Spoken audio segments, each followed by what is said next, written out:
प्रभु यीशु मसीह के नाम में आप सभी का स्वागत है मसीह प्रेमी चैनल पर। प्रियो, क्या कभी आपने सोचा है कि हम हर दिन भर में कितनी सारी चीजें करते हैं जो कि हमें सामान्य और हानि रहित लगती हैं, और मसीहियत में शायद ये बातें अब बहुत लोगों द्वारा स्वीकार भी कर ली गई है कि ये तो कोई बड़ी बात नहीं, पर असल में वे पाप है जिसके बारे में बाइबल हमें सावधान करती है। ये वे बड़े बड़े पाप नहीं है जिन्हें ना करने के बारे में लोग उपदेश देते हैं, बल्कि ये छोटे छोटे पाप है जिन्हें हम ये सोचकर करते रहते हैं कि हर कोई ऐसा करता है। प्रियो, कभी कभी हम बड़े बड़े आत्मिक हमलों का सामना नहीं कर रहे होते हैं, बल्कि छोटी छोटी आदतों के खिलाफ लड़ाई हार रहे होते हैं जिन पर हमने कभी सवाल ही नहीं उठाया। ये आदतें देखने में तो निर्दोष लगती हैं, लेकिन ये चुपचाप आपके आत्मिक जीवन को कमजोर कर देती हैं, आपके ज़मीर का दम घोट देती हैं और आपको एहसास हुए बिना ही आपको परमेश्वर से दूर कर देती हैं। मैं उन 7 बातों को आपसे बताऊंगी और ये भी कि ये आदतें आत्मिक रूप से खतरनाक क्यों हैं और आप उन्हें कैसे बदल सकते हैं परमेश्वर के सम्मान के रूप में। और ऐसी छोटी छोटी बातों में पवित्रता का चुनाव करना बड़ी बातों में सफलता कैसे दिलाता है। पहला पाप है गपशप, यानी कि उधर की बात इधर और इधर की बात उधर करना। गपशप मसीही लोगों में सबसे आम पापों में से एक है। मसीही सोचते हैं कि हमें दूसरों की चिंता है, इसलिए हम दूसरों की बातें दूसरों को शेयर कर रहे हैं, या फिर हम दूसरों के लिए दूसरों को प्रार्थना का विषय दे रहे हैं। पर आपसे सच कहती हूँ कि ऐसा करके आप ना ही परमेश्वर का और ना ही उस व्यक्ति का सम्मान कर रहे हैं जिसने आपको अपना कुछ निजी यानी कि पर्सनल बात शेयर किया। नीति वचन 16:28 कहता है कि कानाफूसी यानी कि इधर की बात उधर करना परम मित्रों में भी फूट करा देता है। ये फूट शंका और आत्मिक विष फैलाता है। कई मसीही सुनी सुनाई बातें जो खुद से न देखा खुद से न जाना यहाँ से वहाँ करते रहते हैं, किसी की निजी विषयों की चर्चा करते रहते हैं और ये सब करने में सहज भी महसूस करते हैं, पर आत्मिक तौर पर ये अहंकार, जजमेंटल होना और टूटे हुए विश्वास का द्वार खोलता है। इसलिए किसी से कुछ भी बोलने के पहले थोड़ा रुककर मौन करके सोचें कि क्या वो व्यक्ति यहाँ होता तो मैं उसके बारे में ऐसा बोलता। क्या मैं उसकी मदद कर रहा हूँ या उसे नुकसान पहुँचा रहा हूँ। और अगर कोई आपके पास किसी की बात शेयर करने या कानाफूसी करने आए तो बड़े ही नम्रता से उन्हें मना करते हुए कहिए कि आइए उनके लिए प्रार्थना करते हैं। प्रियो, मौन एक ढाल बन जाती है और प्रार्थना की ओर मुड़ना गपशप की इच्छा को खत्म कर देगा। और जब आप गपशप में भाग नहीं लेंगे तब आप एक ऐसे विश्वास योग्य व्यक्ति बन जाते हैं जिस पर परमेश्वर लोगों को लेकर और आत्मिक जिम्मेदारियों को लेकर भरोसा कर सकते हैं। दूसरा है शिकायत करना या कुड़कुड़ाना। प्रियो, शिकायत करना इतना आम है कि हम शायद ही इस पर ध्यान देते हैं। हम अपनी नौकरी, अपने परिवार, मौसम को लेकर या अपनी आयत को लेकर कुड़कुड़ाते रहते हैं, पर बाइबल कहती है फिलिपियो 2:14 में कि सब काम बिना कुड़कुड़ाए किया करो। प्रियो, शिकायत करना या कुड़कुड़ाना सिर्फ अपनी भड़ास निकालना नहीं है, बल्कि ये एक आत्मिक घोषणा है कि परमेश्वर आपके लिए पर्याप्त नहीं है। आप ऐसा करके अक्सर महसूस करेंगे कि आप परमेश्वर की महिमा नहीं कर पा रहे हैं, बल्कि नकारात्मक हो गए हैं। कुड़कुड़ाहट आपके आशीषों को रोकती और चिंता को बढ़ावा देती है और निराशा की आत्मा को आमंत्रित करती है। शिकायत करना सिर्फ एक बुरी आदत नहीं है प्रियो, ये एक मानसिकता है। अपनी शिकायतों, कुड़कुड़ाहटों को परमेश्वर की महिमा में, परमेश्वर के धन्यवाद में परिवर्तित कर दें। कोई एक भी अच्छा काम परमेश्वर ने अगर आपके जीवन में किया हो तो उसे याद करके परमेश्वर को धन्यवाद दें। और मुझे विश्वास ही नहीं बल्कि मालूम है कि परमेश्वर ने सिर्फ एक नहीं, कई या फिर अनगिनत अच्छे काम आपके जीवन में किए होंगे, जिन्हें अगर आप याद करके परमेश्वर का धन्यवाद करें तो पूरा दिन भी कम पड़े। प्रियो, कुड़कुड़ाहट के बदले महिमा और शिकायत के बदले परमेश्वर को धन्यवाद देना शुरू करें। अपनी मसीह प्रेमी बहन के कहने पे ऐसा करके देखिए, कम से कम 7 दिन के लिए। विश्वास कीजिए कुछ बदल जाएगा, या शायद बहुत कुछ, या सब कुछ। 8वें दिन आपका खुद का दिल नहीं करेगा कुड़कुड़ाने का। और ये गवाही आप मुझे प्लीज कमेंट करके जरूर बताइएगा। तीसरा है छोटे मोटे झूठ, जिसे कि हम झूठ नहीं कहते। सच को तोड़ मरोड़ कर पेश करना, विवाद से बचने के लिए झूठ बोलना, और लोगों को पसंद आए भले सच न हो ऐसी बात कहना। लोग तो ये भी कहते हैं कि किसी भले काम के लिए बोला गया झूठ झूठ नहीं होता, पर झूठ तो झूठ ही होता है, चाहे वो कितना भी छोटा हो। इफिसियों 4:25 में लिखा है, हर एक अपने पड़ोसी से सच बोले। अब पड़ोसी का मतलब ये नहीं कि सिर्फ आपके घर के आसपास जो रहते हैं वो, बल्कि हर एक व्यक्ति आप जिसके साथ बात कर रहे हैं सच बोले। प्रियो, छोटे से छोटा झूठ भी आपके आत्मा में बेईमानी के बीज बोता है। जब आप छोटे छोटे झूठ बहाने के रूप में या किसी को बहकाने के लिए बोलने में सहज महसूस करते हैं, तो बड़े झूठ बोलना भी धीरे धीरे आपके लिए आसान हो जाता है। बहुत से मसीही ये नहीं समझते कि झूठ बोलना सिर्फ एक व्यवहार या आदत नहीं, बल्कि आत्मिक अस्थिरता है। बाइबल कहती है कि शैतान झूठ का पिता है।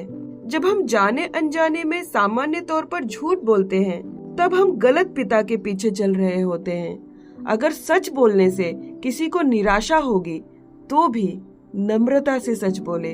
अगर किसी सवाल का जवाब नहीं आता, तो कह दें कि नहीं आता है। अगर आपसे कोई गलती हो गई है, तो उसे स्वीकार करें। शुरू में सच के साथ असहजता महसूस हो सकती है प्रियो, पर सच आपके चरित्र को, आपके रिश्तों को मजबूत बनाता है। सच बोले क्योंकि आपका पिता सच्चा है। चौथा है जलन और तुलना। प्रियो, हम तुलना करते हैं अपने शरीर की, अपने शादी की, अपने व्यवसाय की, अपने घर की, अपने मिनिस्ट्री की, बिना इस बात के एहसास के कि सोशल मीडिया तुलना करने को सामान्य महसूस कराता है, जबकि ये आत्मिक मृत्यु के समान है। याकूब 3:16 में लिखा है, क्योंकि जहाँ जलन तथा स्वार्थी इच्छाओं का डेरा है, वहाँ अव्यवस्था तथा सब प्रकार की दुष्टता होती है। प्रियो, जलन या ईर्ष्या सिर्फ यही नहीं है कि आप उस व्यक्ति के पास जो है उसकी कामना करते हैं, बल्कि ये उसकी खुशियों से चिढ़ना, खुद को उससे कम समझना और मन ही मन उनकी असफलता की सोच रखना है। और ऐसी सोच रखकर आप खुद ही अपने आनंद को खत्म कर देते हैं। चलिए मैं उदाहरण के तौर पर बताती हूँ। उसका घर कितना अच्छा है, पर मेरा नहीं। काश मेरे पास भी वैसा घर होता। वो प्रार्थना करता है तो लोग चंगे हो जाते हैं, मेरे करने से नहीं। उसकी गाड़ी कितनी अच्छी है, या उसके पास गाड़ी है पर मेरे पास नहीं। उसका ये अच्छा, उसका वो अच्छा, काश वो सब मेरे पास होता। प्रियो, मैंने अभी अभी जो उदाहरण दिए, जरा सोचिए, ऐसी सोचे मन की शांति नहीं छीन लेंगे? हम सब इंसान हैं और ये सोचे स्वाभाविक है, क्योंकि शैतान देता है। जैसे हाबिल के प्रति केन को दिया था, अंजाम क्या हुआ हम सब जानते हैं। इसलिए जब ईर्ष्या उठे, तब उस व्यक्ति के लिए आशीष बोले जिससे आप खुद की तुलना कर रहे हैं। उसके लिए सकारात्मक बातें बोले, और जो कुछ आपके पास है उसके लिए परमेश्वर का धन्यवाद करें। विश्वास कीजिए, परमेश्वर वफादार है। उसके अनुसार चलना आपको फायदा ही पहुंचाएगा। अगर आप सोशल मीडिया से इन्फ्लुएंस हो रहे हैं तुलना के लिए, तो अनफॉलो करें उन अकाउंट्स को जो आपको तुलना का बढ़ावा दे रहे हैं, और सोशल मीडिया के साथ अपने समय को सीमित करें। आपको दूसरों की नहीं, अपनी आशीषों की जरूरत है, इसलिए तुलना करना छोड़ दें और परमेश्वर को आपको अपने तरीके से बढ़ाने दें।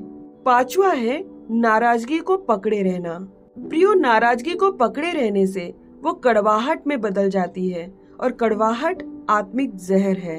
इब्रानियों 12:15 में लिखा है, और ध्यान से देखते रहो, ऐसा न हो कि कोई परमेश्वर के अनुग्रह से वंचित रह जाए, या कोई कड़वी जड़ फूट कर कष्ट दे और उसके द्वारा बहुत से लोग अशुद्ध हो जाए। प्रियो, नाराजगी को पकड़े रहने से आप खुद में फंसे रहते हैं, पुरानी बातों को दोहराते रहते हैं और अपने हृदय के चारों ओर एक कठोर दीवार बना लेते हैं। अगर आप पति पत्नी हैं, तो इस बात का और भी ज्यादा ध्यान दें।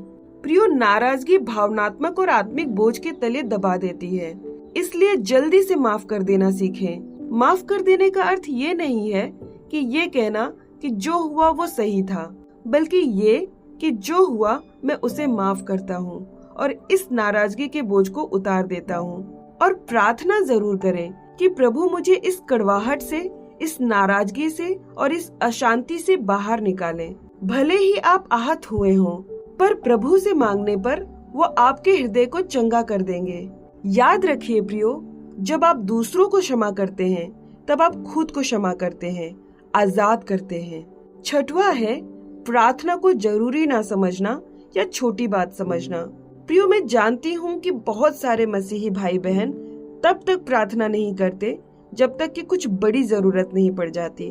पर प्रार्थना कोई इमरजेंसी एग्जिट नहीं है कि कुछ मुसीबत आए तो बचने या निकलने के लिए प्रार्थना करो, पर ये हर दिन की सहभागिता है, हर दिन हर समय की जरूरत है। बाइबल तो हर वक्त प्रार्थना के लिए कहती है। याद रखिए प्रियो, प्रार्थना को कम आंकने वाला, नजरअंदाज करने वाला व्यक्ति आत्मिक तौर पर कुपोषित हो जाता है। प्रार्थना हर मसीही की ढाल की तरह भी है और तलवार की तरह भी। प्रार्थना में कमजोर व्यक्ति समझ, मार्गदर्शन, शांति और शक्ति को खो देता है। दुश्मन को आपको विश्वास में कमजोर करने के लिए बस आपका प्रार्थना जीवन नष्ट करने की जरूरत है और वो उसी में लगा रहता है। एक प्रार्थनाहीन विश्वासी शक्तिहीन विश्वासी होता है और बहुत से मसीहियों ने प्रार्थना न करने की आदत को सामान्य समझ लिया है। प्रियो, आप खुद से निर्णय लेकर एक निर्धारित समय पर प्रार्थना करना शुरू करिए। अगर अपनी मसीह प्रेमी बहन की माने तो सुबह उठते साथ और रात को सोने के पहले प्रार्थना जरूर करें।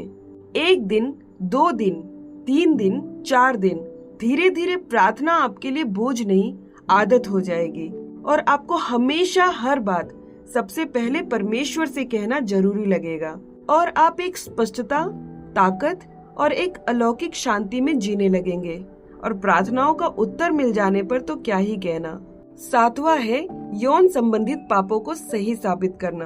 प्रियो, यौन संबंधित पाप अश्लील इमेजेस या वीडियोस देखना, शादी के बाहर के भावनात्मक संबंध, अपनी सीमाओं को लांघना, शादी के पहले ही शारीरिक रूप से दूषित होना, इन सबको अक्सर पाप नहीं बस संघर्ष मानकर या परिस्थितियों पे दोष लगाकर छोड़ दिया जाता है। पहला कुरिन्थियों 6:18 कहता है कि व्यभिचार से बचे रहो, पर अगर हम इंग्लिश में पढ़ें तो लिखा है फ्ली फ्रॉम सेक्सुअल इमोरलिटी, मतलब कि यौन संबंधित पापों से भागो। इसके साथ खिलवाड़ मत करो कि थोड़ा फ्लर्ट कर ले, ना ही नियंत्रित करने की कोशिश करो कि सामने वो है पर मैं उससे बचने की कोशिश करूं, बल्कि दूर भागो, भाग जाओ वहां से, उस व्यक्ति, उस जगह, उस वस्तु, उस सोच से जो आपको यौन संबंधित पाप में खींच रहा है, क्योंकि यौन संबंधित पाप आत्मा को क्षति पहुंचाता है, परमेश्वर के साथ आपके संबंध विच्छेद कर देता है और शर्म और भ्रम को आमंत्रित करता है। प्रियो, हो सकता है कि ये सब आपके लिए सामान्य हो, पर परमेश्वर के नजर में ये सब पाप है और शैतान मसीहियों को फंसाए रखने के लिए इन बातों को गोपनीयता में रखने और करने के लिए प्रोत्साहित करता है। पर याद रखिए प्रियो, कुछ भी छुपा नहीं है जो उजागर ना हो, वो भी परमेश्वर की नजरों से तो बिल्कुल भी नहीं। एक निर्धारित दूरी बनाएं ताकि प्रलोभन से बचे। आप क्या देखते हैं उस पर नियंत्रण लगाएं, लालसा पैदा करने वाली परिस्थितियों से भागें। ऐसे व्यक्ति से सलाह लें जो आत्मिक रूप से मजबूत, परिपक्व और भरोसेमंद हो। भरोसेमंद से मेरा मतलब है कि आपके बात अपने तक ही रखे, उसका प्रचार प्रसार ना करे। अपने अनुचित लालसा भरे विचारों को बाइबल के वचनों से बदलें। परमेश्वर उन लोगों को सामर्थ्य प्रदान करते हैं जो पवित्रता की खोज में रहते हैं। पवित्रता का अर्थ बंधन नहीं है प्रियो, बल्कि स्वतंत्रता, स्पष्टता और परमेश्वर से घनिष्ठता है। जब आप परमेश्वर के सामने खुद को समर्पित करते हैं तो परमेश्वर आपको पुनर्स्थापित करते हैं। जब आप हर दिन आज्ञा पालन का चुनाव करते हैं तो परमेश्वर आपको बड़ी बड़ी बातों में ऊंचा उठाते हैं। प्लीज प्रियो, अगर आप परमेश्वर के इस मैसेज से आशीषित हुए हैं तो अपने दूसरे मसीही भाई बहनों के साथ शेयर जरूर कीजिएगा, ताकि परमेश्वर की ये बातें, ये संदेश हर किसी तक पहुँचे। मेरी सहायता कीजिए इस संदेश को हर किसी तक पहुँचाने में, शेयर करने के माध्यम से। हमारे एकमात्र जीवित, सच्चे और सर्वशक्तिमान परमेश्वर प्रभु यीशु मसीह की आशीषें और बरकतें आप सभी के जीवन पर हमेशा बनी रहे। प्रभु यीशु मसीह के नाम में आमीन। जय मसीह की।